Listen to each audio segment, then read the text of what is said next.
ಒಳ್ಳೇದಾಗ್ಲಿ ಬಾ, ಒಳ್ಳೇದಾಗ್ಲಿ. ಎದ್ದೇಳಿ. ವೆಂಕಿ, ಜಾಗ ಚೆನ್ನಾಗಿದೆ, ಚೆನ್ನಾಗಿ ಕಷ್ಟಪಡಿ, ಅಂಗಡಿ ನಿಮಗೆ ಒಳ್ಳೇದು ಮಾಡಿ ಒಳ್ಳೆ ವ್ಯಾಪಾರ ಅಭಿವೃದ್ಧಿ ಆಗಿದೆ. ಚಲ್ವಿ, ವೆಂಕಿ, ಮೊದಲನೇ ಬೋಣಿನ ನಾವೇ ಮಾಡ್ತೀವಿ. ನೀವಿಬ್ರು ಜೋಡಿ ಸೇರಿ ಒಂದು ಜೋಡಿ ದೀಪನ ಕೊಡಿ.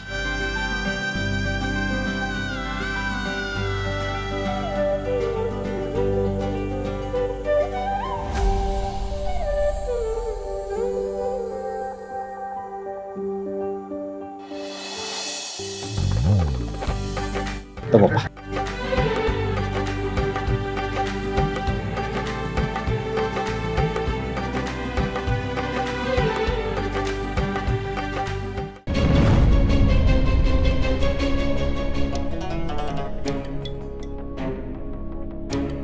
ಇವರಿಬ್ರು ಯಾಕೆ ಮತ್ತೆ ಬರ್ತಾ ಇದ್ದಾರೆ? ನಾನು ಮಾತ್ರ ಎಕ್ಸ್ಚೇಂಜ್ ಮಾಡಿ ಕೊಟ್ಟಿರೋದೇನೋ ಗೊತ್ತಾಯ್ತಾ? ಮೇಡಮ್ ಅವರೇ, ಆ ಸ್ಲಿಪ್ ಕೊಡಿ.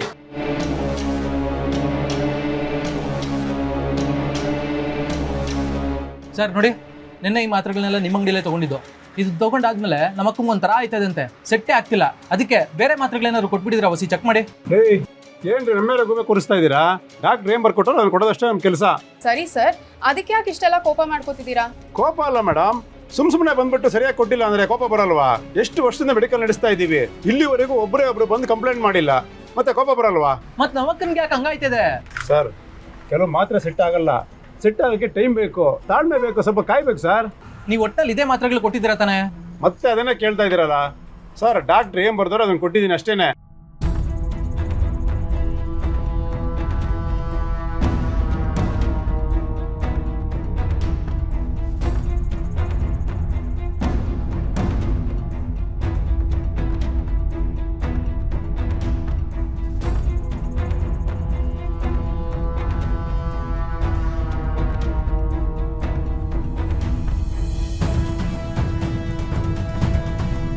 ಹಲೋ ಸರ್, ನಾನು ಮೆಡಿಕಲ್ ಶಾಪ್ ಅವನು. ಅದೇ ನಿನ್ನೆ ಮಾತ್ರೆ ಎಕ್ಸ್ಚೇಂಜ್ ಮಾಡ್ಕೊಳಕ್ಕೆ ಹೇಳಿದ್ರಲ್ಲ? ಹಾಂ ಗೊತ್ತಾಯ್ತು, ಹೇಳಪ್ಪ. ಸರ್, ಅವರಿಗೆ ಮಾತ್ರೆ ಎಕ್ಸ್ಚೇಂಜ್ ಆಗಿರೋದು ಗೊತ್ತಾಗಿದೆ ಅನ್ಸುತ್ತೆ. ನೀನು ಅವ್ರಿಗೆ ಅದನ್ನ ಹೇಳ್ಬಿಟ್ಟೇನಪ್ಪ? ನಾನು ಹೇಗೆ ಹೇಳಕ್ಕಾಗತ್ತೆ ಸರ್? ಹಾಗೆ ಹೇಳಿದ್ರೆ ಅವ್ರು ನಮ್ಮ ಸುಮ್ಮನೆ ಬಿಡ್ತಾರಾ? ಅದಕ್ಕೆ ಏನೋ ವಾದ ಮಾಡಿ ಅವ್ರನ್ನ ಕಳಿಸಿದ್ದೀನಿ. ಸರ್, ನಿಮ್ಮ ಮಾತು ಕೇಳ್ಕೊಂಡು ಕೆಲಸ ಮಾಡೋದಕ್ಕೆ ನನಗೇನು ತೊಂದರೆ ಆಗಲ್ಲ ತಾನೇ? ನಾನು ಇರೋವಾಗ ನಿನಗೇನಪ್ಪ ತೊಂದರೆ? ಅವ್ರು ಮತ್ತೆ ಬಂದಾಗ ಹೀಗೆ ಹೇಳಿ ಕಳಿಸ್ತಾ ಇರು, ಮಿಕ್ಕಿದ್ದನ್ನು ನಾನು ನೋಡ್ಕೊಳ್ತೀನಿ. ಅವ್ರು ಹೋಗಿದಾರಲ್ವಾ, ಮತ್ತೆ ಬರಲ್ಲ ಬಿಡು. ಆಯ್ತು ಸರ್, ಸರಿ.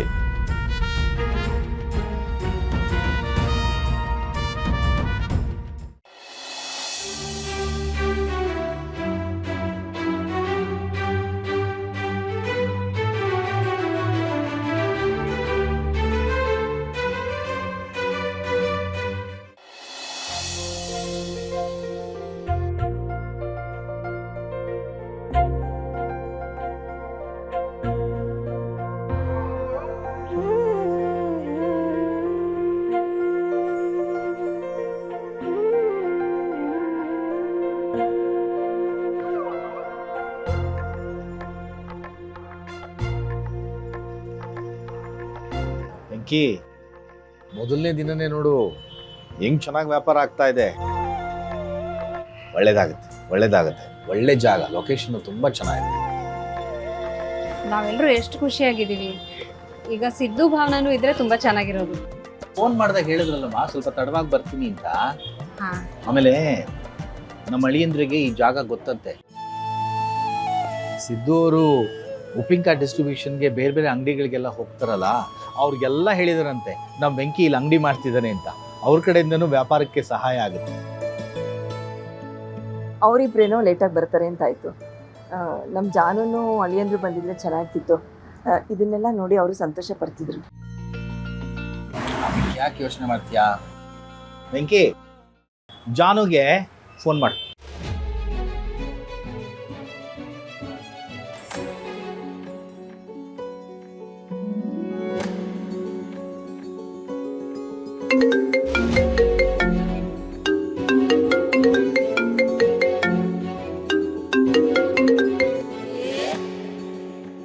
ಹಾಯ್ ಅಣ್ಣ.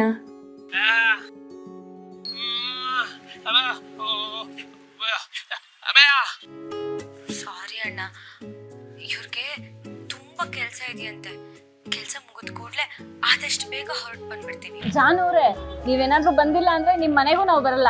ಅದಕ್ಕೆ ನಾನೀಗ ಎಲ್ಲಿ ಬರಲ್ಲ ಅಂತ ಹೇಳಿದೆ. ನನಗೂ ಬರೋಕ್ಕೆ ಇಷ್ಟ ಇದೆ ಅಲ್ವಾ. ನೋಡಿ, ನಾನು ಬರೋಕ್ಕಾಗಲಿಲ್ಲ ಅಂದರೂ ನನ್ನ ವಿಶಸ್ ನಿಮ್ಮ ಹತ್ರ ಖಂಡಿತ ಯಾವಾಗಲೂ ಇರುತ್ತೆ. ಅದು ಅಲ್ಲದೆ ನೀವು ಮತ್ತು ಅಣ್ಣ ಸೇರ್ಕೊಂಡು ಹೊಸ ಬಿಸ್ನೆಸ್ ಶುರು ಮಾಡಿದ್ದೀರಾ ಅಂದರೆ ನನಗಿಂತ ಖುಷಿ ಪಡೋರು ಯಾರಿದ್ದಾರೆ ಹೇಳಿ.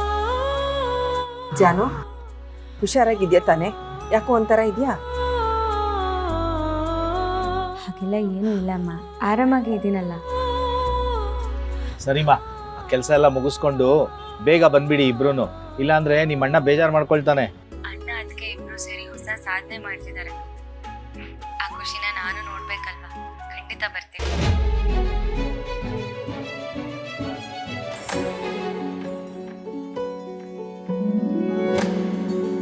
ನಮಸ್ತೆ, ಎಲ್ಲರೂ ಹೇಗಿದ್ದೀರಿ? ನಾವೆಲ್ಲರೂ ಚೆನ್ನಾಗಿದ್ದೀವಿ ಅಳಿಯಂದ್ರೆ. ನಿಮಗೋಸ್ಕರನೇ ಕಾಯ್ತಿದ್ವಿ, ಬಂದಿದ್ರೆ ಚೆನ್ನಾಗಿರ್ತಿತ್ತು. ಸ್ವಲ್ಪ ಅರ್ಜೆಂಟ್ ಕೆಲಸ ಇತ್ತು, ಮುಗಿಸ್ಕೊಂಡು ಸಂಜೆ ಹಾಗೆ ಅಲ್ಲಿಗೆ ಬಂದ್ಬಿಡೋಣ ಅಂತ ಅಂದ್ಕೊಂಡ್ವಿ. ಈಗ ಹೊರಡ್ತಾ ಇದ್ದೀನಿ, ಸಂಜೆ ಅಷ್ಟೊತ್ತಿಗೆ ಬರ್ತೀವಿ. ಸರಿ, ಕೆಲಸ ಮುಗಿದ ತಕ್ಷಣ ಇಬ್ರು ಬೇಗ ಬಂದ್ಬಿಡಿ. ಸರಿ, ಬಾಯ್. ಜಾನ್ವಿಯವರೇ, ಅವ್ರ ಮುಂದೆನಾದರೂ ಸ್ವಲ್ಪ ಲವಲವಿಕೆಯಿಂದ ಇರೋದಲ್ವಾ ನೀವು? ಇಲ್ಲಾದ್ರೆ ಅವ್ರಿಗೆ ಅನುಮಾನ ಬರಲ್ವಾ? ನನ್ನಿಂದ ಇಷ್ಟು ದೊಡ್ಡ ಎಡವಟ್ಟಾದ್ಮೇಲೂ ಹೇಗೆ ನಗ್ನಗ್ತಾ ಇರೋಕ್ಕಾಗುತ್ತೆ ಹೇಳಿ? ನೋಡಿ ಜಾನ್ವಿಯವರೇ, ನಮ್ಮಮ್ಮ ಖಂಡಿತ ಸಿಗ್ತಾರೆ ಅಂತ ನನಗೆ ನಂಬಿಕೆ ಇದೆ. ನೀವೇನು ಯೋಚನೆ ಮಾಡಬೇಡಿ, ತಗೊಳ್ಳಿ. ನನಗೆ ಅವ್ರ ಮನೆಗೆ ಬರೋ ತನಕ ನೆಮ್ಮದಿ ಇಲ್ಲ. ಬನ್ನಿ ಈಗಲೇ ಹುಡ್ಕಕ್ಕೆ ಹೋಗೋಣ. ಅವ್ರನ್ನ ಹುಡುಕಕ್ಕೆ ನಾನು ಬೇರೆ ವ್ಯವಸ್ಥೆ ಮಾಡಿದ್ದೀನಿ. ಏನು ವ್ಯವಸ್ಥೆ? ಏನು ಅಂತ ಡೀಟೇಲ್ಸ್ ಎಲ್ಲ ಆಮೇಲೆ ನಿಧಾನಕ್ಕೆ ಹೇಳ್ತೀನಿ. ಆರಾಮಾಗಿ ಕೂತಿರಿ, ಬಂದೆ.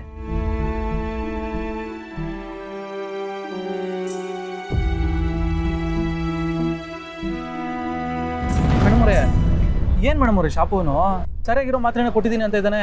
ಅಕ್ಕ ನೋಡಿದ್ರೆ ಸೆಟ್ ಆಗ್ತಿಲ್ಲ ಅಂತ ಹೇಳ್ತಿದ್ದಾಳೆ. ಇಲ್ಲಿ ಯಾರ ಮಾತು ನಂಬೋದು, ಯಾರ ಮಾತು ಬಿಡೋದು ಒಂದು ಅರ್ಥ ಆಯ್ತಲ್ಲ. ಹೋಗ್ಲಿ, ಶಾಪುನ ಹೇಳ್ದಂಗೆ ಅಕ್ಕನಿಗೆ ಇನ್ನೊಂದೆರಡು ದಿನ ಅದೇ ಮಾತ್ರೆನ ತಗೊಳಕ್ಕೆ ಕೇಳೋಣ. ಇಂಥ ವಿಷಯದಲ್ಲಿ ಹಾಗೆಲ್ಲ ಮಾಡೋಕ್ಕಾಗಲ್ಲ ಸಿದ್ದು ಅವರೇ. ನೋಡಿ, ಡಾಕ್ಟರು ಸಿಂಚನನ್ಗೆ ಆ ಮಾತ್ರೆ ಬರೆದು ಕೊಟ್ಟಿರೋದು ಅವಳ ಮೈಂಡು ರಿಲ್ಯಾಕ್ಸ್ ಆಗಲಿ ಅಂತ. ಆದರೆ ಹೀಗೆಲ್ಲ ಆಗ್ತಿದೆ ಅಂದಮೇಲೆ ನಾವು ಮತ್ತೆ ಅದೇ ಮಾತ್ರೆ ತಗೋ ಅಂತ ಹೇಳೋಕ್ಕಾಗತ್ತಾ? ಅದರಿಂದ ಏನಾದರೂ ಸೈಡ್ ಎಫೆಕ್ಟ್ಸ್ ಆಗಿಬಿಟ್ರೆ? ಅದು ಸರಿನೇ ಅನ್ನೆ, ಆದರೆ ಈಗ ಏನು ಮಾಡೋದು? ಹೇಗಿದ್ರೂ ಡಾಕ್ಟ್ರೇ ಮಾತ್ರೆ ಬರೆದು ಕೊಟ್ಟಿರೋದಲ್ವಾ, ಅವ್ರ ಹತ್ರನೇ ಹೋಗ್ಬಿಟ್ಟು ಹೀಗೆಲ್ಲ ಆಗ್ತಿದೆ ಅಂತ ಹೇಳಿದ್ರೆ ಬೇರೆ ಮಾತ್ರೆ ಬರೆದು ಕೊಡ್ಬೋದೇನೋ. ಕರೆಕ್ಟಾಗಿ ಹೇಳಿದ್ರಿ. ಅದಕ್ಕೆ ನೋಡಿ, ನೀವು ಯಾವಾಗಲೂ ನನ್ನ ಜೊತೆನೇ ಇರಬೇಕು ಅಂತ ಹೇಳೋದು. ಈ ವಿಷಯದಲ್ಲಿ ಮಾತ್ರ ಅಲ್ಲ, ಎಲ್ಲ ವಿಷಯದಲ್ಲೂ ನಿಮ್ಮ ಜೊತೆನೇ ಇರ್ತೀನಿ. ಸರಿ, ಬನ್ನಿ ಡಾಕ್ಟರ್ ಹತ್ರ ವಿಚಾರಿಸಮ್ಮ.